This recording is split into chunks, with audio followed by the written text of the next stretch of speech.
Welcome to Accelerator. Over the last 10 weeks, those of you on our Incubator teams have worked tirelessly to come up with a solution to a complex community problem. Every team has also engaged community partners directly in the development of that solution, and that is something that I am extremely proud of, and I know Florida State University is extremely proud of. You should all be proud of yourselves as well. Thank you for doing this. Thank you for putting in the work. Thank you for taking the time and putting in the effort and the energy that it required to do this. But I will not take too much more of your time because I know we want to get to the presentations. But first, a very special guest, Dr. Mark Riley, Interim Vice President for Research.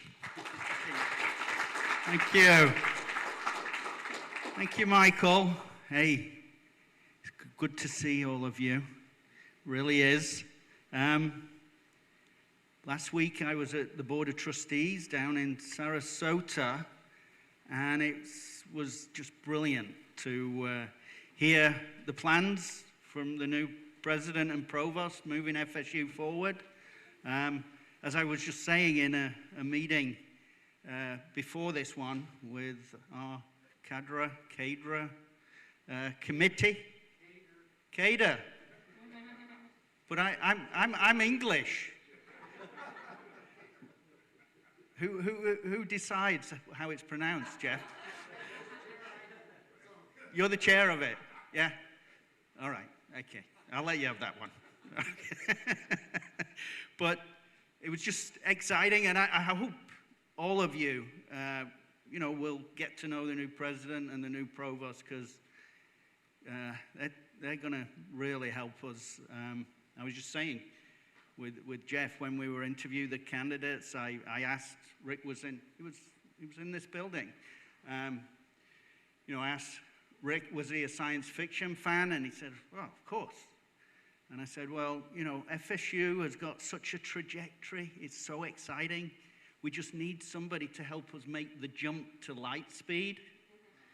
And I think he's going to help us as much as he can, but of course he needs all of you brilliant people to help in that great endeavor.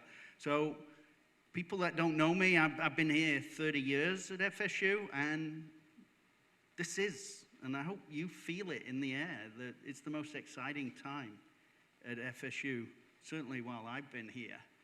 I mean, you know about all the applications going up, up to the stars, and the graduate applications are just reaching new heights. We should be over 16,000 applications this next week or so. So it's totally a good time to be around, and that's because you're doing what you do. So this kind of event is what we need more of, isn't it? It's just wonderful, all the organization that goes into it. And, as Michael and Beth know, we just need to keep making FSU better in all things.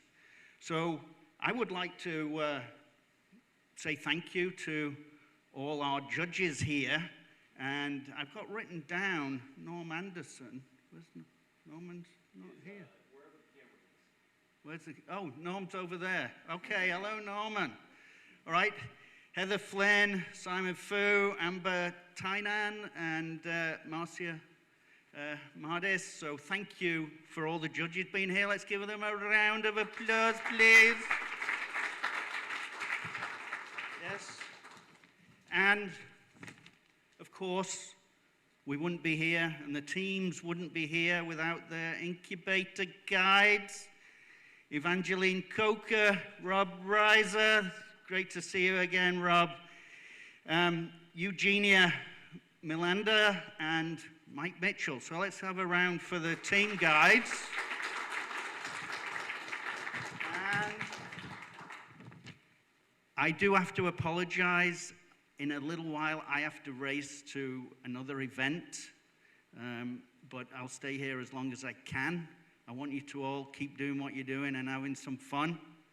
And I will Well, what else can I say? Just thank you. Just thank you for all you do, and keep doing what you're doing.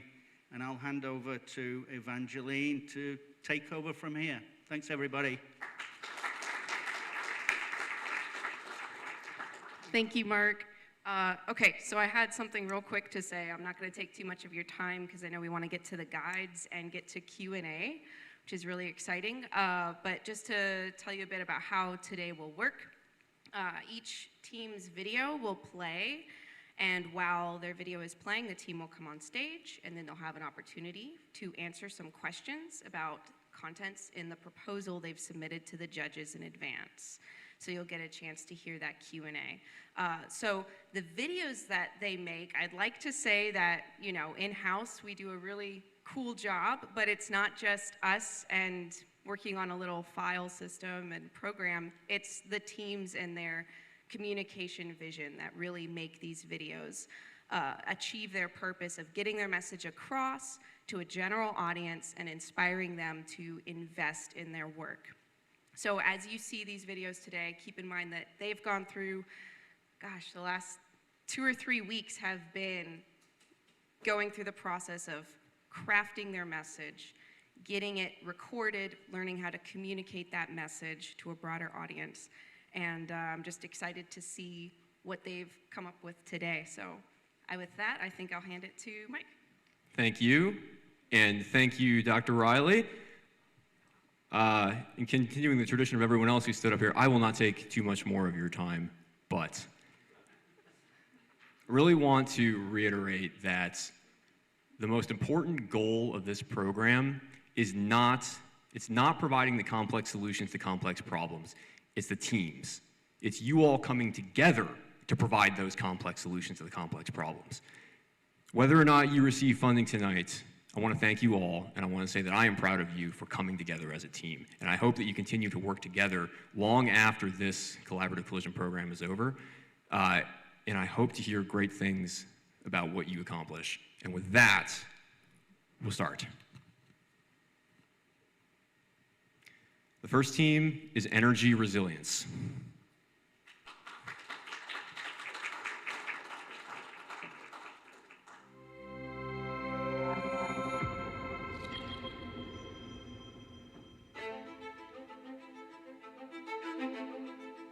When we lose power, we have the potential of losing research materials. We also have the impact on our student population, just any element you can imagine at your home without power, but magnified by thousands of people. FSU is a community within the Tallahassee community. It is our largest electric user, but it is also kind of a perfect laboratory to begin to understand how we might grow an energy grid of the future community-wide by looking at, well, how best could we tackle it within the campus that is Florida State University.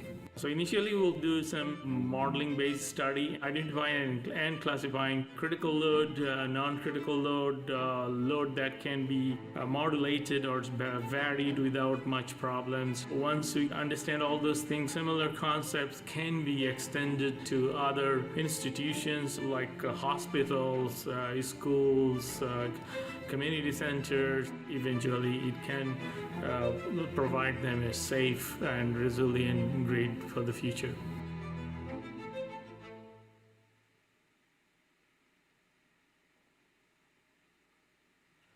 Energy resilience. Take your place on the microphone, please. And I will walk across the stage. We should have coordinated this a little bit better, so we're not on the same side. I have 4 questions for you all. You have 2 minutes to answer each question. Please address your answers to the audience and the judges. First, on the challenge. In order to ensure a power grid that is both efficient and resilient, we need a coordinated strategy that aligns the goals of both FSU and the City of Tallahassee utilities. What are these goals, and how will your team's project help align them? 2 minutes. Thank you, Mike. So, City of Tallahassee has set a goal to achieve 100% renewable-based generation by the year 2050. And to achieve that goal, they need to install generation which are variable, like solar and wind kind of, and energy storage. So FSU being the largest user of energy, so we can participate with them together to help the problems that are related to this variation of solars. Like, you know, on a cloudy day, you may not have power generated, but energy storage or electric vehicles can come and play a role there together to mitigate some of this variation. And FSU is being a largest consumer of electricity is the best playground for us to understand those issues. So Jim, maybe you can add some. Sure. Yeah, basically, our systems are interdependent. It's like we're like a grid within a grid. So as we work together and find ways that we can basically be more resilient by taking the burden off the rest of the city, we can provide more impact back to the community by having those resources be able to be reallocated to restore power quicker to other customers. I think that is probably the most significant thing that we can bring to the table. And as we mentioned before, that model of doing that is applicable really to many communities. Assuming that you don't want your last 7 seconds. You cede the floor. What makes the campus of Florida State University the perfect laboratory, and what opportunities and challenges does that present? Well, I would say we're the perfect laboratory because we have our own electric distribution system. We have, many people don't know it, we distribute 15 kilovolt system through the 15,000 kilovolt system through the campus. And what we end up doing is by having so many different varieties of loads, we have residential loads to our housing, we have things that resemble more institutional loads like the Mag Lab. We have the same variety of loads that you might have within a community. In addition, we're connected to the city grid, and if we can find ways that we understand those relationships better, it really works very much like what we would classically do on research projects. I'm going to let Mike talk a little bit about the city. Yes, hey, good evening. So from an electric utility standpoint, it's easy enough to have a goal for 100% clean, renewable energy. Actually getting there, we're not quite sure how it's going to work. And so this question is all about scale.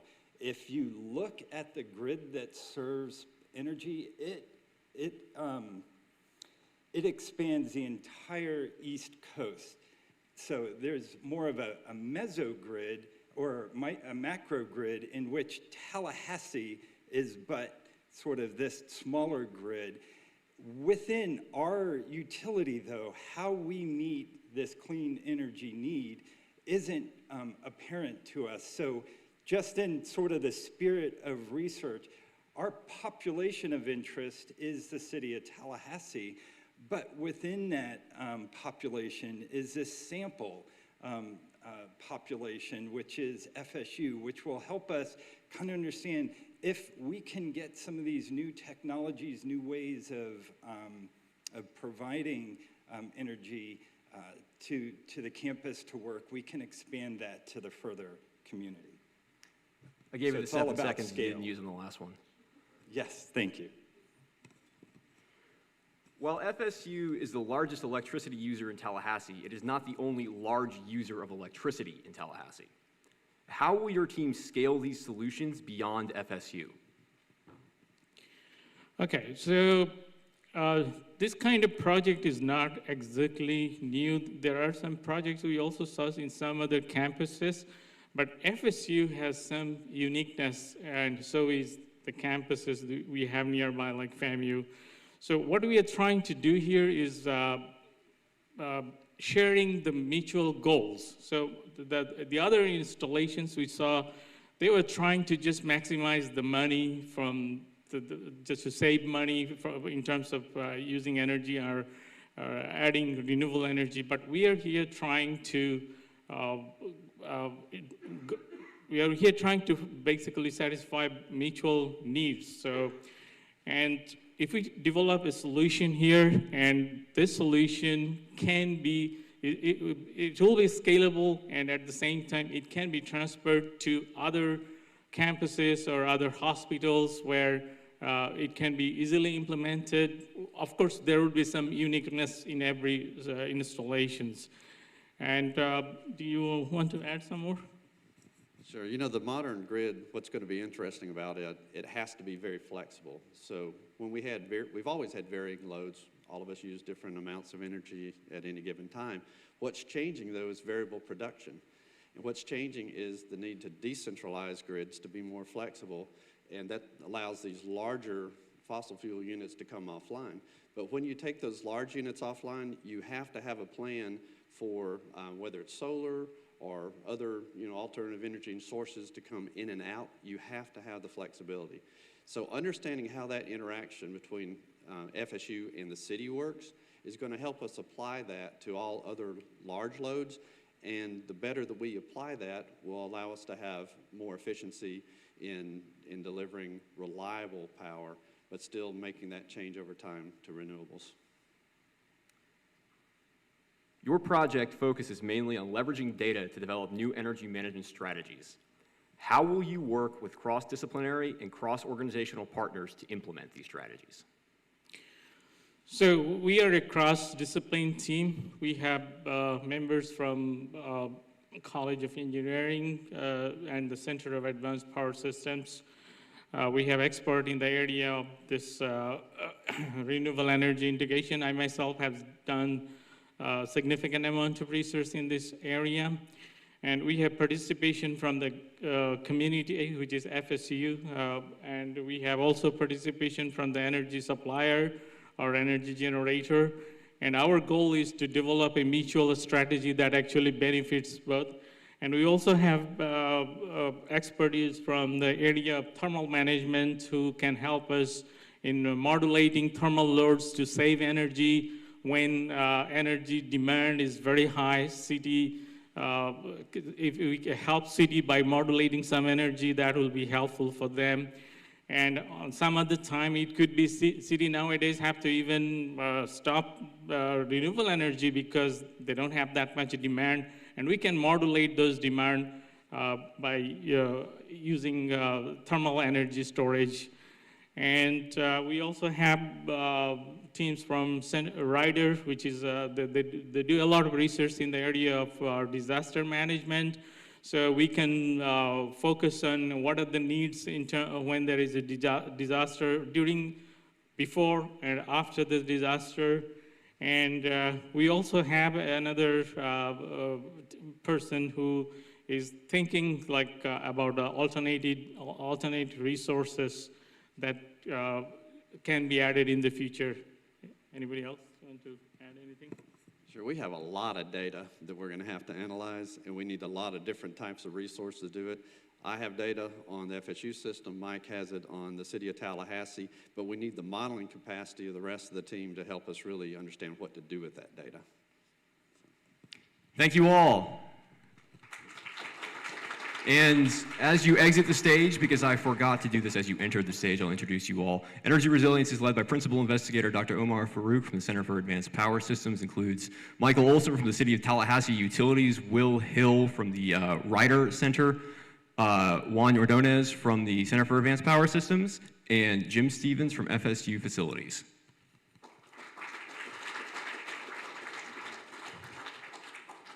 Next up, we have community health. If you all would enter the stage the same way Energy Resilience is currently exiting.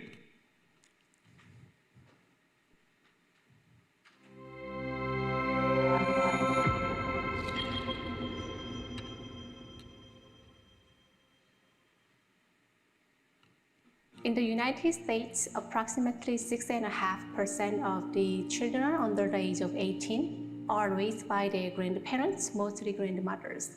Many of these children are of lower socioeconomic status, and more likely to be non-Hispanic African American or Hispanic and face a higher risk of obesity. Grandparents serving as primary caregivers face unique challenges, including greater financial burden, limited access to healthcare, and higher stress levels. These challenges can contribute to adverse health outcomes for both grandparents and their grandchildren. Our team will address these challenges by focusing on one of the populations most in need of mentoring support: preschoolers raised by grandmothers. Our novel approach uses functional magnetic resonance imaging and other quantitative markers to explore how a mentor-guided physical activity program can lower stress levels, address traumatic childhood events, and improve overall health outcomes in both grandparents and children. We will leverage FSU's unique fMRI capabilities, our interdisciplinary research team, and our partnerships with local organizations, including Grandparents as Parents, Second Harvest of the Big Bend, and FSU Center for Leadership and Social Change. We will focus on increasing physical activity, improving physical activity-associated health behaviors, and decreasing grandchildren and grandmothers' stress levels, all in service of combating childhood obesity in our community.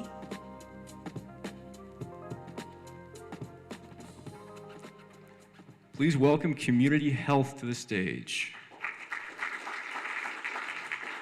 Led by Principal Investigators Sohyun Park from the College of Nursing, Samuel Grant from the National High Magnetic Field Laboratory in the College of Engineering, Maria Paula McIntyre from the Center for Leadership and Social Change, and Monique Van Pelt from Second Harvest of the Big Bend. First question for you with 2 minutes. Why have you chosen to target stress levels as an integral part of your study of childhood obesity? It's a good question. Childhood obesity affects a large part of the population. The CDC estimates that over 18% of U.S. children are obese, so it is a nationwide problem. Furthermore, they recommend that children get about an hour of activity a day, either moderate or vigorous type of physical activity, but only about 25% of our children actually do that. So it is a very necessary health issue.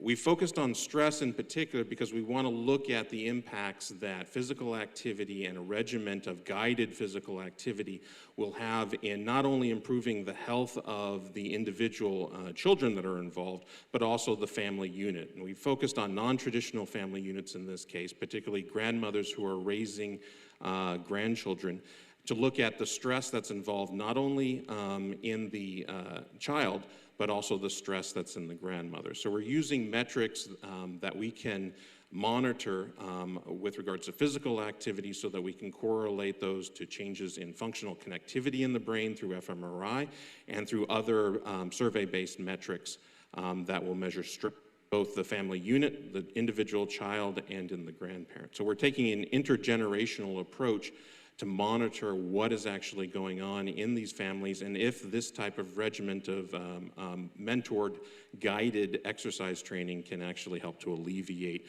not only the obesity issue, but also some of the family stress.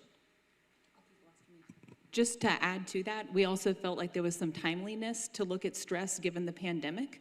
And so what we wanted to do is recognize that families in our community, they're struggling on top of a pandemic, and we wanted to make sure that the children and the grandparents who are taking care of them, we could look at ways to reduce that stress.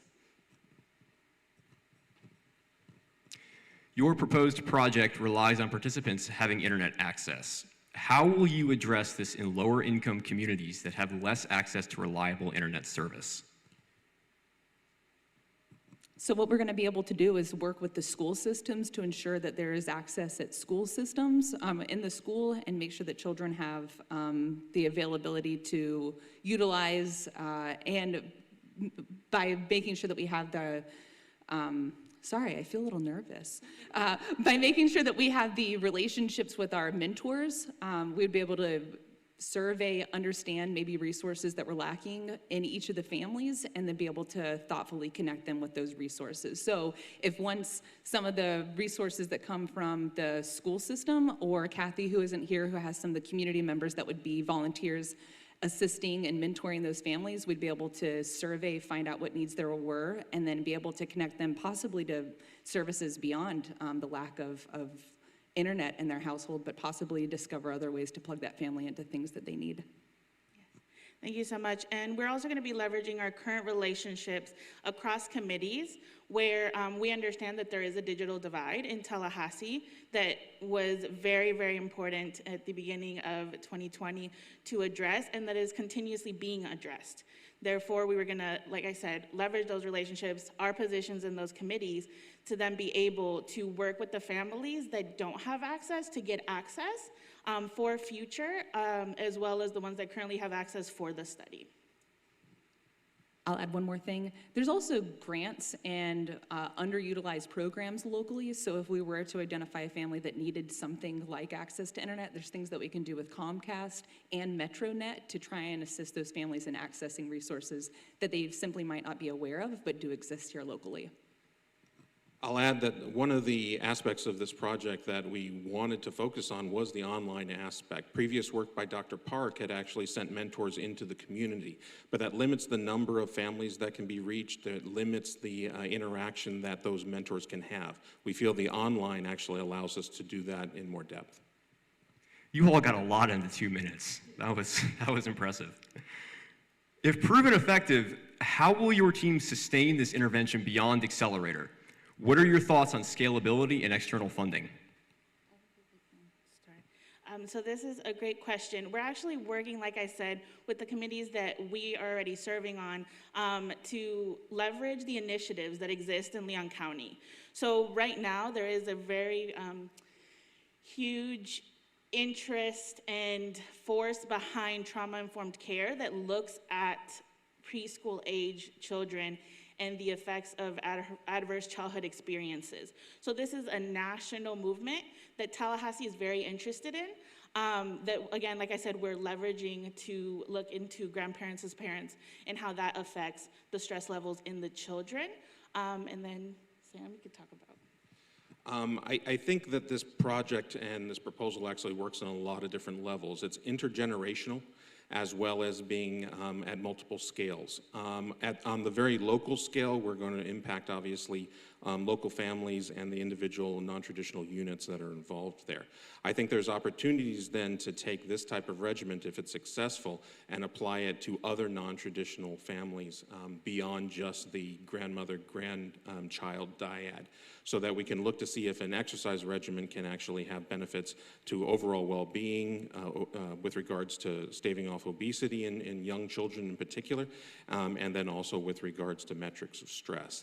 We also align very closely with the state's health improvement plan, particularly objectives number 1 and 5, which deal with health equity as well as maintaining healthy weight, nutrition, and physical activity.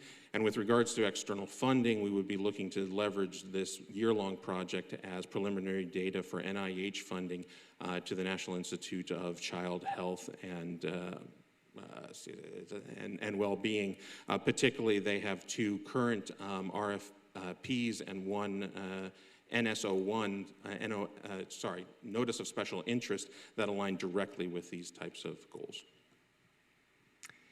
Accelerator projects may be funded up to $50,000. How will you prioritize work to maximize your team's impact at lower levels of funding? I'll start off with that one. We have requested the full amount, as I'm sure many groups have. We intend to employ student mentors to give them the opportunity to interact with the community and to learn coaching skills and develop those. Those we feel are going to be volunteer type hours that will be provided by those student mentors, so that's one benefit. Second Harvest will be providing motivation for engagement and enrollment in the program by providing food for that effort. We have a certain number of accelerometers that are budgeted, as well as magnetic resonance time and tests for some of our epigenetics assays that we'll be running. Those can be modified if necessary in order to limit the study size, although we've chosen a study size that has both statistical power as well as impact to the community. So there are ways that we can prioritize the way that we apply our funding and possibly leverage some other resources that might be available with regards to research TA lines instead of research assistance lines, those types of things to help stretch our dollars a little bit more. I will also say many of us, if not all, are familiar with stretching the dollar. And that, again, comes with us leveraging our community relationships.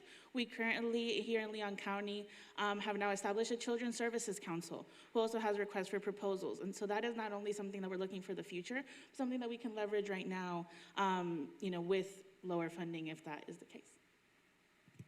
18 seconds. In addition to the students that come and offering their time at no cost, our relationship with Kathy and Healthy Families, it's all leveraging community members. So this is a project that is done with the community, for the community, and by the community. It's an easiest way for us to stretch precious funds. Thank you all.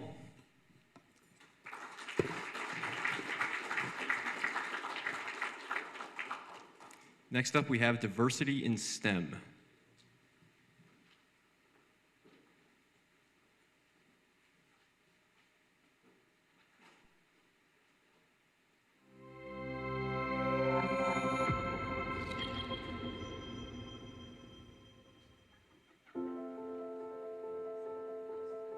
We are missing out on the STEM talent and innovation that exists within communities of color.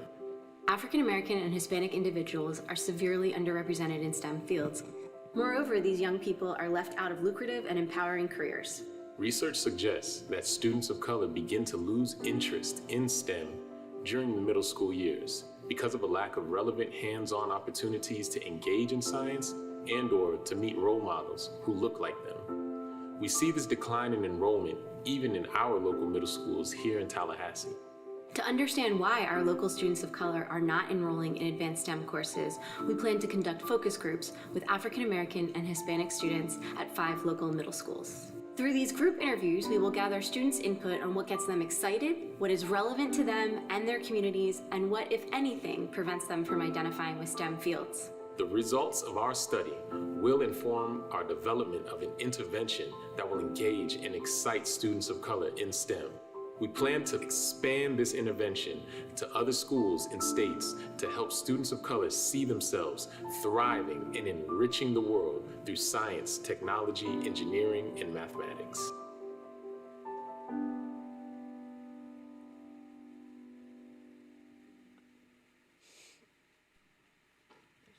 Diversity in STEM. Thank you. Led by Principal Investigator Roxanne Hughes from the National High Magnetic Field Laboratory. Team includes Dr. B. Adam Baptiste from the College of Medicine, Theo Segrist from the FAMU FSU College of Engineering, Shannon Hall Mills from the College of Communication and Information, Eric Clark from the Foundation for Leon County Schools, and Issy Masduki from the Innovation Hub. First question. Too many things in my hand. Why is it important to engage students in middle school, and why these 5 schools in particular? So it's tremendously important to engage students, especially earlier on in their academic careers. We've chosen middle school in particular because in middle school we see that these are children that are engaging in what we call identity development, right? They want to be able to see themselves in the future. How are they going to choose or select careers is tremendously based on how they see themselves or how they see others already professionally in their own careers. And so that's one reason. Another thing to consider at this stage is instructor diversity as well as instructional diversity. There's a lack of this that happens at the middle school level, and so it's for those reasons that we want to study and figure out some initiatives and some interventions that would help students, especially at this early stage. Leon County Schools has 8 traditional middle schools and also 2 K-8 schools. The 5 schools that we chose, Raw, Griffin, Fairview, Neams, and Cobb, are the middle schools that have the largest minority populations. And also they have the lowest number of minorities who are taking STEM-related courses. So obviously that's the group that we wanted to target, because those are the students that we are seeing that are not being challenged, or for whatever reason are not taking the more advanced classes in high school, which ultimately has put a drain on the STEM job opportunities that these young people have had when they get to the post-secondary level. So it's just a combination of, those are 5 schools. We have wonderful working relationship with those principals, which is also very important if you have ever dealt with the school system. And I have good relationships with those 5 principals. They're all eager to be a part of this group. How will focus groups help us to understand what students of color find relevant and interesting? And are there other approaches that you think may also be valuable? So we elected as a team to go with focus group research as a type of qualitative research design, because we wanted to get at the heart at why students felt the way they felt on other types of research data. So we know from survey research, some of the multiple choice responses they have answered regarding STEM topics, STEM courses, and STEM careers, but that doesn't tell you, doesn't get to the heart of how they experience those decisions and their true perspectives. So focus group research allows us to work with students directly in kind of an open forum, semi-structured. Questions we'll pose of them, and that data that we gather from those students will help us determine through kind of the design that we use over that project.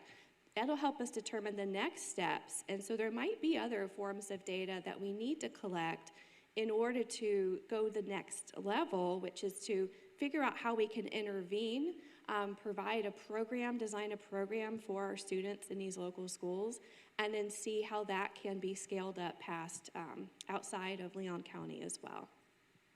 Anybody else want to add to that from the team? Okay, thank you. I gave the other team their 7 seconds back, and I don't think I can give you guys your 43 seconds back on the next one. Oh, come on. We'll just tack it to the end. Given that relevancy and interests can be highly localized, if not individualized, to what extent do you believe the intervention and strategies that your team develops will be transferable to other communities? This was not in the practice session. This is a great question. I think what would need to happen to scale this beyond Leon County is more of the cultural humility aspect of this. And that's what makes this project, I think, and our team believes, so impactful. You need to get the voices of the people you're trying to reach. So if it were to be scaled beyond Leon County schools, or even in other schools in Leon County, we'd need to interview those students and the schools and see how that would work. So it's a really beautiful blend of the qualitative research as well as the quantitative data that we would end up collecting should we have an intervention to pilot test with this funding. And I think that there are some things that will be transferable in terms of the middle school, but this is a very intersectional project, and I think we would enjoy that. The qualitative researchers on this team would enjoy kind of digging into other communities to scale. Anyone? Yeah, as Doc has already said, it's extremely important to be humble culturally. It's okay that it might not scale on a grand scale. You want to be localized to the people that you're serving. So having cultural humility as you're practicing methods and ways to incorporate people and diversify, especially within STEM, is important. So making sure that we go strict to the community and work with those that are of interest or who we're engaging is extremely important. One last point is the 5 schools that we selected, 3 of them are Title I schools, 2 of them are not Title I schools, but they're sort of right there on the cusp of where they could be. And that gives a good cross-representation of our community. If we wanted to expand this even more, we would probably want some of the schools on the northeast side. In your proposal, you indicate that a facilitator from outside of your team will lead the focus groups. what role will the rest of the team play during the focus group discussions? So a moderator of focus groups helps control for things like researcher bias, helps facilitate the discussion by engaging in kind of a semi-structured format that we have helped design as the researchers in collaboration with the moderator, but that moderator will also have the flexibility to follow the flow of the student input and the student discussions. Now, having researchers present gives us two advantages. One is that it allows us to see the live action, not just wait for the transcript or the recording, and we can debrief after each interview and share our initial impressions, make any adjustments for the following interview if necessary. And two, the other advantage is that in the moment, if we see a need to share some new questions or try to gain some additional information with the time that we have with our participants, we can inform the moderator of those decisions along the way as well. So that design is very flexible in that it allows us to do that. So our team will be present to monitor, to provide input, and then to debrief afterwards. And those are really valuable team roles during that focus group process.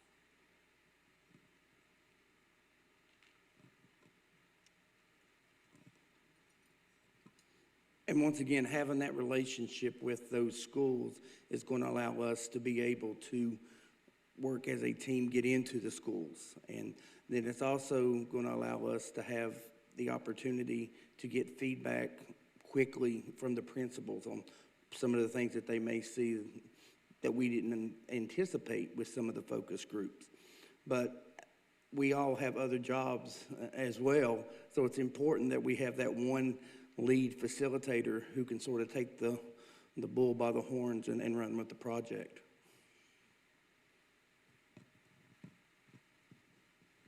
All right, thank you all. No, I'm sorry, you can't have your 43 seconds. I'm sorry. Next up, we have environmental communication.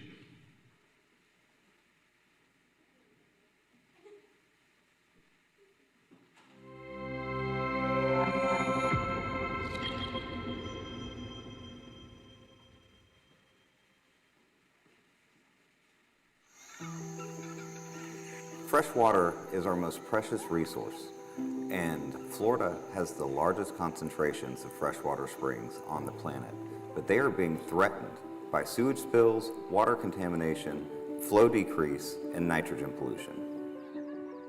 You're lucky to see down to 60 and 70 feet.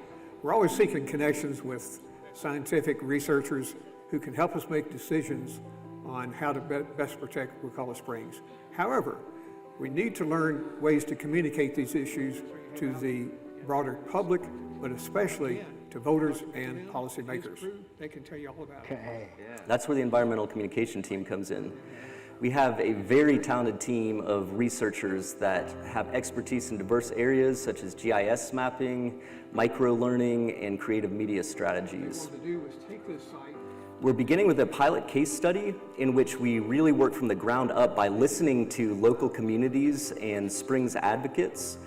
And together, we're going to build a communication toolkit that they can use to reach target audiences. Finally, we'll use the outcomes of our pilot study to develop an environmental communications model. And looking to the future, we plan to seek external funding from sources like the National Science Foundation. With that funding, we can continue to further implement, test, and refine the model by working with Springs advocacy groups across Florida, and then with environmental groups across the nation and even globally.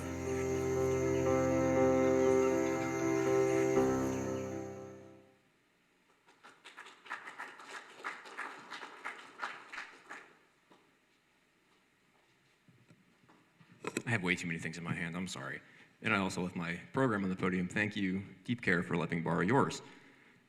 Environmental communication, thank you, led by Principal Investigator Ming Yi from the College of Arts and Sciences, Vanessa Denon from the College of Education, Amel Ibork from the College of Education, Michael Kaur from the Florida Resources Environmental Analysis Center, and Brian Graves from the College of Communication and Information. When it comes to solving environmental problems, why has it historically been so difficult to integrate the work of natural and physical scientists with the work of social scientists? So this is a very long-lasting question. So how are we going to build interdisciplinary teams? So we have a social science, we have natural science, but how are we going to team up together to solve a problem? Like I'm a natural scientist, I deal with numbers, models all the day, but social scientists deal with people. But we can work together and I can provide data to them, they communicate with people, and then we talk with people in the community, and then we build a team together with scientists, community, government, all kinds of parties, and then we can work together, solve problem of the environmental issues. Anybody? And I think it's really important that we add community to the question here as well, because it's not just a matter of getting academics to talk to each other, but of taking the messages that we have and making them understandable to people who are going to be affected by them directly in their everyday lives and who might be making decisions in their everyday lives as well. One of the critical things, I'll speak for myself here, which I have a career as an instructional designer, which means that I do a lot of that translation work between people who are subject matter experts and the people we could call just plain everyday folk, on the other hand. And it's listening closely and coming to an understanding and recrafting the message into terms that have meaning for that other audience. It's being a communication specialist. And one of the things we've learned as we work together as a team is we have a lot of those communication skills that we can bring together. Sure, hand it to me with 16 seconds left. Appreciate that. Yeah, I'll just say, yeah, figuring out how to develop impactful messaging that really reaches target audiences, you know, whether they be voters or policymakers or Springs advocates, and yeah, bridging the science with the communication aspect of this. How will your team include the whole community, including those who may not agree on a solution to environmental issues, and not just those individuals who are already engaged in the topic?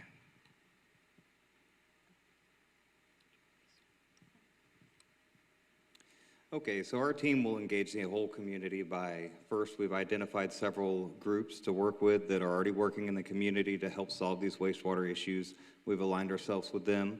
We're also going to look to do targeted messaging on social media where we can reach a broader audience and to gain a better understanding of the perspective of the local communities. We'll also use some decision support tools such as scraping social media with Bayesian networks and zero-shot learning so we can get a better understanding of the community's opinions regarding these issues. And then we'll also help amplify the message through some paid social media advertisements. Would you like to add? Sure. Yeah, thank you.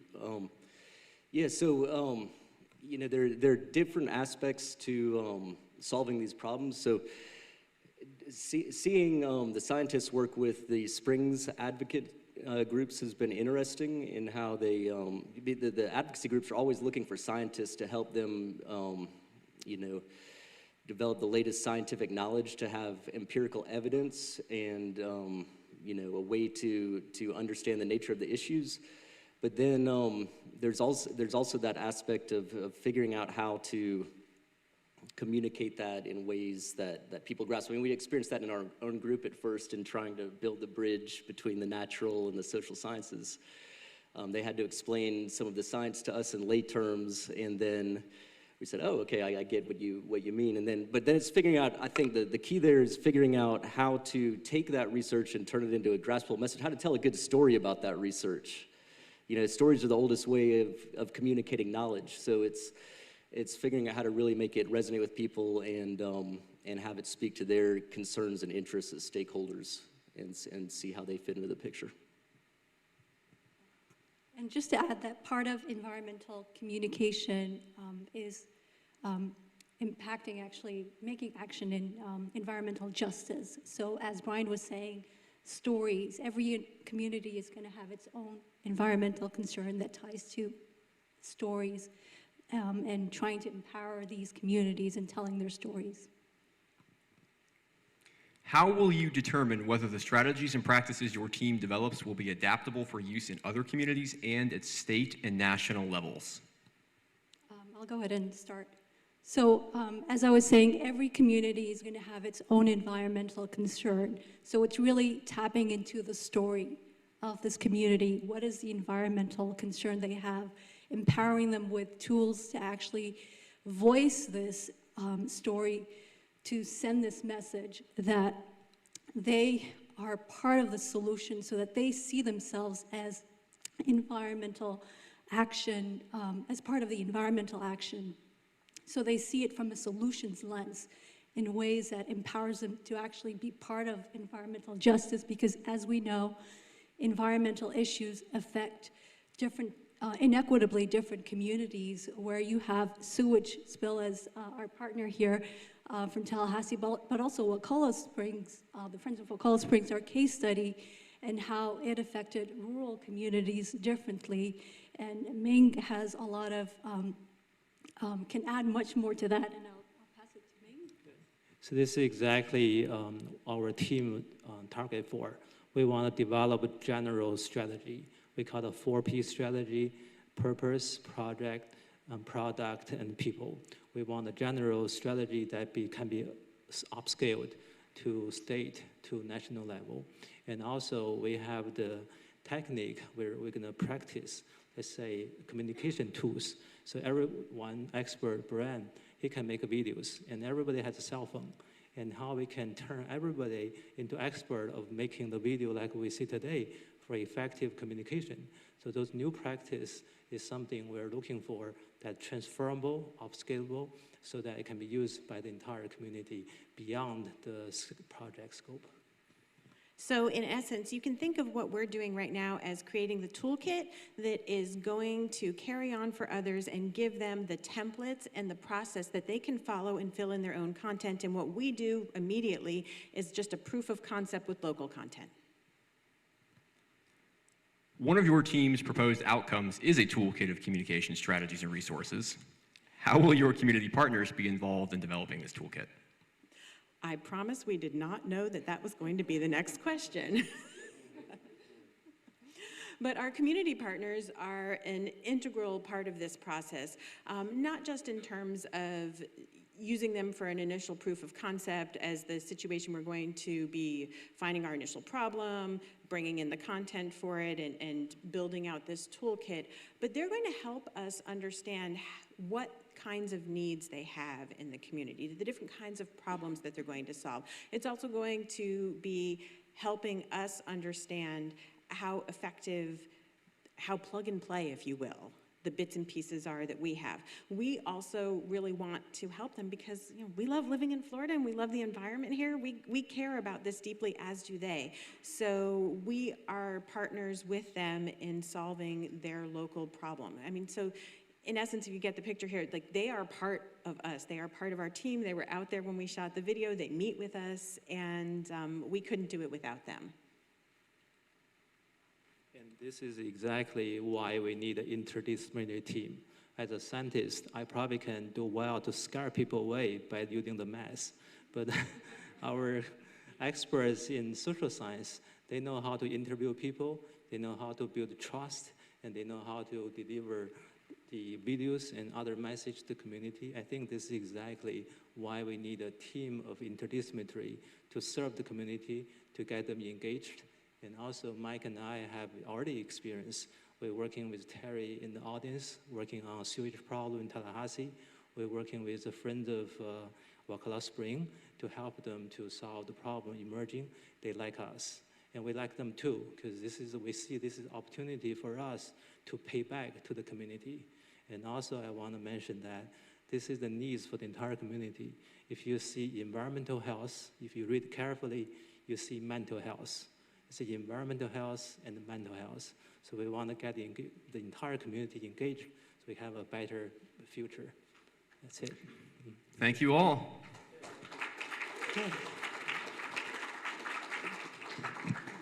And finally, we have Deep Care. Please enter the stage.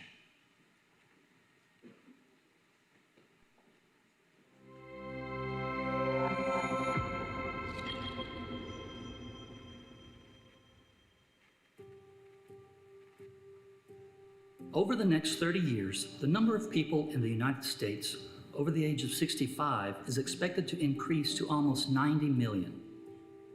About 25% of these individuals will experience mild cognitive impairment, and about 10% will experience Alzheimer's and related dementia. At present, there is no cure. Individuals at risk of dementia face a variety of challenges that affect the quality of their life. In older adults, quality of life is an important health indicator that measures the success of elder patient care and treatment. Two quality of life aspects, social interconnectedness and emotional well-being, are often overlooked. Our interdisciplinary teams is going to leverage AI to improve upon them. We will use data analytics to identify at-risk individuals and explore AI-based interventions that engage individuals in cognitive and therapeutic exercise. Investing in our elderly population means investing in our future selves. We are excited about the natural synergies within our team, specifically our personal and professional connection to ADRD and elderly care and overlapping interest in AI. We will work alongside outside partners who share our goals of community building and outreach in implementing solutions that have a positive impact on health. Overall, we'd like to use AI to raise awareness, widen support for our elderly population, and positively impact the quality of life of at-risk and individuals with ADRD. We are Deep Care.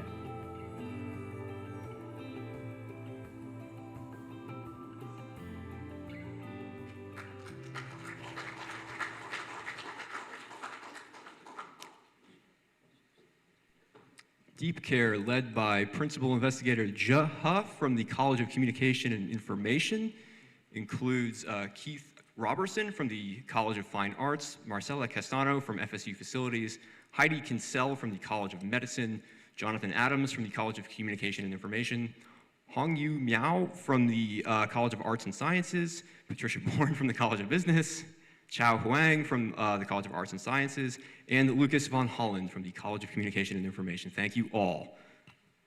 First question for you. How does your team define quality of life, social interconnectedness, and emotional well-being? We're going to define emotional well-being and social interconnectedness using some domains on our modified and validated survey instrument. Those domains include personal outlook, autonomy and self-determination, daily activities, family and friends, and community activities. And also we want to emphasize that the reason why we look at quality of life is because most of the current research and approaches to tackle this population of ADRD are mostly focused on cognitive impairments and cognitive improvements. However, most people who are at risk of ADRD or who already have ADRD, their quality of life is critically important but oftentimes overlooked. So we're looking at using non-pharmacological approaches to improve these aspects. And because also on the literature, those aspects have indications to delay or even prevent such cases from happening. And we want to make sure that we tackle that in this particular project. And also want to emphasize that this population is very, very important because ADRD is the 6th leading cause of death among older population, also 5th leading cause among older adults. So we're looking at that of this project. I just want to say we did a survey, since we all come from different areas, to find out what we all thought of quality of life and what we thought were the most important aspects. And I think we all have personal experiences with this population, and maybe all of you do as well. To us, it seemed really important to address these particular dimensions, this connectedness to society, because elderly people start to get more private, right? And also just overall emotional well-being, right? So that it came out of a decision among all of us to address those factors. There's other parts of quality of life, but we thought those were especially important. This was also part of our early research into it. So the domains that define quality of life are actually out there in research, like Heidi was saying. So research also supports that these are two of the most important domains to look at. Your proposed project has multiple objectives and several related but different applications for artificial intelligence. How will you ensure that you complete the project within 1 year? We have a superb project management team, and also we have people who have expertise and also experience with project management. And we currently have divided our project into 5 sub-teams who can simultaneously work together, and we don't rely on each other to make sure that we can kind of work on different parts of the project at the same time and learn from each other to improve ourselves. And also, as you can see, we have a very interdisciplinary team, and also we have personal connections to this problem. So we deeply care about ADRD and how to improve quality of life. And also because we already have people who have done tremendous amount of work already in this domain. For example, I have done a lot of work related to cognitive training, and also Adam and Keith and Lucas have done research in AI arts, AI music. So it's not like we're gonna do something from scratch. And we already have a lot of things going on. So. Thank you. I'm Jonathan Adams. I direct a machine learning lab here on campus. And about 1.5 years ago, we got interested in music. It's actually part of the computer vision work we've been doing. And so I've done a lot of work generating synthetic music, which is necessary because we don't want licensing issues to interfere with our work. And we've done research into adding sound effects to musical experiences which have been shown to produce relaxation or excitation. So we're going to look at that in the context of elder care.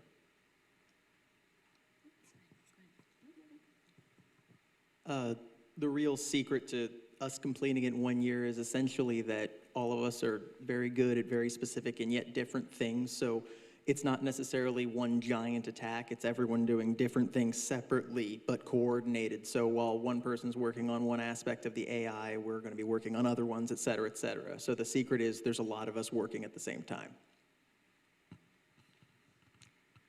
Do you see your work leading to the development of any technology with potential commercial applications? Is this something your team would consider? Yes. So in the first stage of this project, I think we're going to be looking at, and I know I'm going to be looking at business models for how to take a product or an intervention to a wider audience. So we're going to start with something local. We're going to work with our community partners, but we've identified some commercial partners as well that will help us understand ways to leverage relationships beyond the local community to something that might be more scalable and produced nationally for a broader audience. Thank you. Actually, before I was professor, I owned a software company for 15 years. So I'm very interested in turning this into what we're doing into some kind of application that could be used by therapists to help deliver palliative care. So we're very interested in that topic.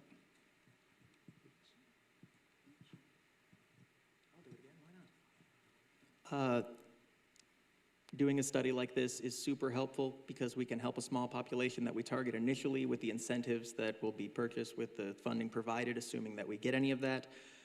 However, most studies will die off right there, and the research lives on, and maybe it helps, but at the back of all of our minds here, we've been discussing at quite length. How do we keep this going to help more than just the people we're targeting? And in this capitalistic culture that we live in, the real answer is we make it both a way that at the end we say, yep, this works, here you go, can this go be profitable? And then it can help more people. So commercialization is absolutely part of the focus, if not necessarily the immediate goal. I have 10 seconds. All right, so actually going back to the question about the team, we have a very diverse team. And like we said before, we've identified focus groups where everybody can focus on something different. And so there is business management experience. There's a lot of health informatics, AI. We also have a lot of project management experience. And yeah, your time was up like 20 seconds ago. I'm sorry. Yeah, okay. How very generous of you. All right, so basically we are a very... No. My final question for you all, and a question that I am sure everyone in the audience also wants to know the answer to. You began as AI for quality of life. Tell us about why you chose the name Deep Care. So we have some deliverables for this process, which has been Community Incubator. And in that process, we decided that AI for quality of life and elder care or patients with Alzheimer's and related dementia was a very long name. So I'll pass it on to Je, who can speak a little bit more to the AI component of our name. Thank you. All right. Well, just the deep care word came from the Deep Dream, which was one of the big AI imaging initiatives in 2015 that you may remember that you could turn a picture into increasing levels of detail and where lots of dogs and things. But there's a ton, and I'm sure many of you have noticed, there's a lot of AI going on right now, particularly with imaging, and that's why I'm really interested into it, is to have this AI image-driven based system be available to subjects and patients that aren't capable of making their own paintings. Imagine a subject having a painter in the room with them, working with them to make a painting. And that's what the prompt-driven AI imagery is able to do, to really boost creative exploration and give some pretty interesting brain plasticity kind of things to the subjects. And also, I want to emphasize that in this particular project, we're going to really heavily use AI technologies, especially deep learning methods, to, for example, identify subphenotypes of people who are at risk of ADRD. And also, we're going to use AI and deep learning to tailor our interventions. So we kind of think this particular name is very good for us because it kind of maximize our value as well as talking about the approaches we're going to develop in this particular project. So we're really proud of this name. Thank you. And we care deeply.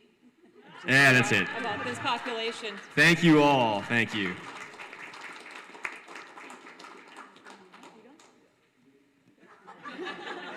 No, your time is up. You can't have the 20 seconds. Well, that is our last team. And before we break and take the judges off to deliberate about the winners, I want to mention the team that it took to put this together. This is absolutely a team effort that involves every single person on this screen plus more. In particular, I would like to bring our Incubator guides up to the stage to be recognized. Evangeline Coker from the Office of Research Development, Bob Reeser, Professor Emeritus from the College of Education, and Eugenia Millender from the College of Nursing. Thank you. Well, thank you both. Eugenia was not able to be here with us tonight, but the guides have put in an incredible amount of time over the last 10 weeks working with their teams, helping them come together, serving as both facilitator and project manager. And without them, without the team at the Office of Research Development helping put together both the Connector event that began this process and now tonight the Accelerator event, it is due to that team effort that we are able to have this. And to reiterate from before, the most important outcome from this event, this program, is the teams. It is you all working together to provide those complex solutions to complex problems. And so while we are awarding funding tonight, recognizing Lucas's comment from a moment ago that we are a capitalistic society, and yes, it does take money to solve complex problems, and we recognize that. And we want to invest some of Florida State University's precious earned dollars into generating more, and that's this process. And so with that, we will take our judges out to decide how we will split the $125,000 total available between the 5 teams here tonight. Please stick around. There is a reception outside, beer, wine, and food. We will be back soon.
All right, everyone, we have a decision. First, I'd like to welcome Dr. Heather Flynn, Chair of the Council on Research and Creativity, generous provider of a portion of the funds for this SEED program. Not my own money, though. Good evening. First, I want to thank all of you for being here tonight. This and many other things show the true passion FSU has for encouraging interdisciplinary and community-partnered, high-impact work here at FSU. The collaborative collision, starting 6 years ago, from what Beth told me, and these kinds of events have evolved in such an important way over the past few years, and I feel like it's one of the gems of FSU to have these events and these opportunities for people across campus and from the community to come together.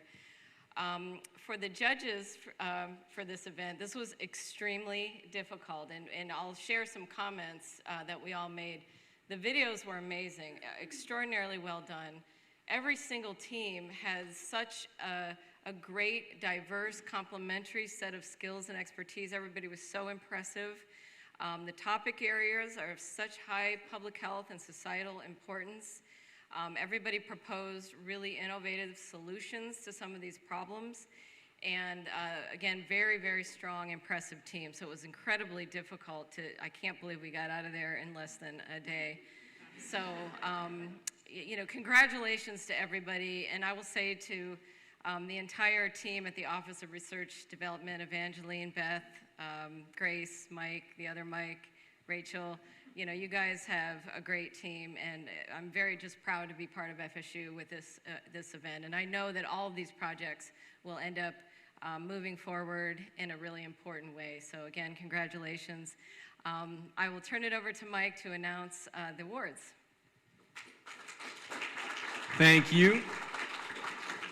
So, Heather, I want to say first thank you for mentioning the videos. I want to say something about those as well. Thank all of you for participating in those videos. I know that is something that is very out of the norm for proposals, something that we don't typically do, but it is so important to this process, not just to put on a show tonight. Those are tangible products that you all have. That is evidence of the work that you have done and will live on as long as the internet is on, I guess. And those are something that you can show to potential funders, to whether it's even a federal agency or a foundation especially, or even private donors. Those are incredibly important for getting the message of your team and your vision out there. And it also serves as a team building experience. Most of your meetings were all on Zoom. Getting together to film something was one of the few opportunities you had to join in person. And more importantly than that, I think, though, if you can communicate your vision, your idea, your challenge, your project, impact, and team in visual format in 90 seconds, I know that you know what you want to do. You have come together as a team, and you have a cohesive vision. And by doing so, you have achieved the goal of collaborative collision, which is creating that team. So, again, thank you all for being part of that. As I announce your team, please come to the stage along with your guide.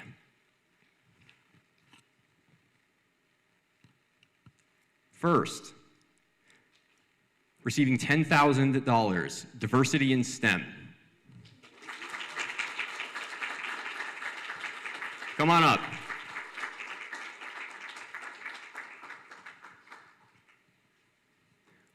We're going to pose for a picture here first. Come on up, come on up.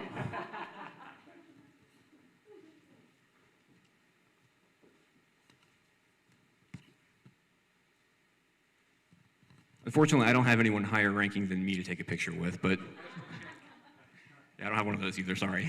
Next time.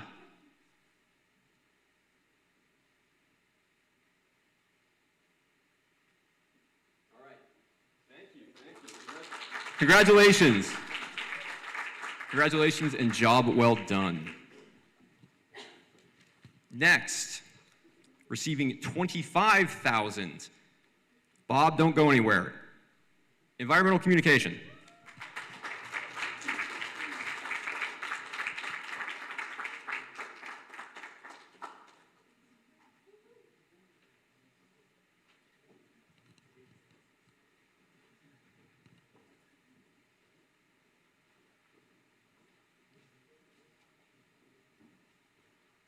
All right, come on in.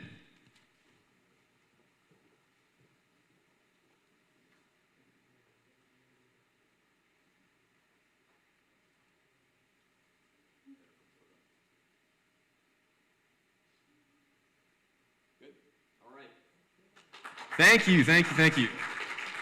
Congratulations. Exit whichever side you feel comfortable. Thank you.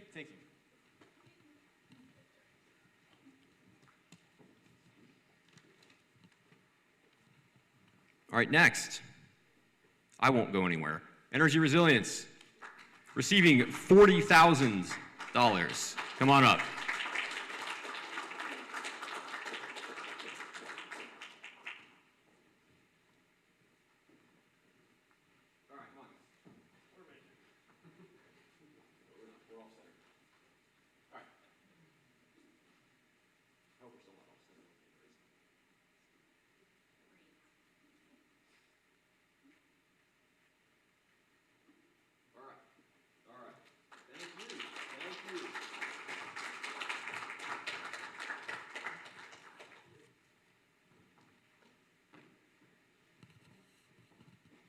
And finally, recipient of $50,000 and the winner of Accelerator Community Plus, Deep Care. Come on up.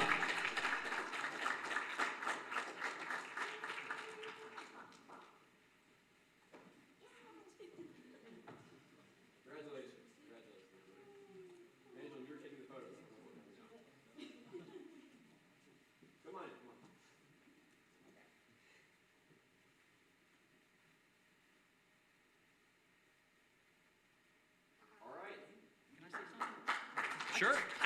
I'd just like to say that our team and our project would never exist without the Accelerator and the structure that you guys have done here. So thank you so much for putting this together for our project and our team to happen.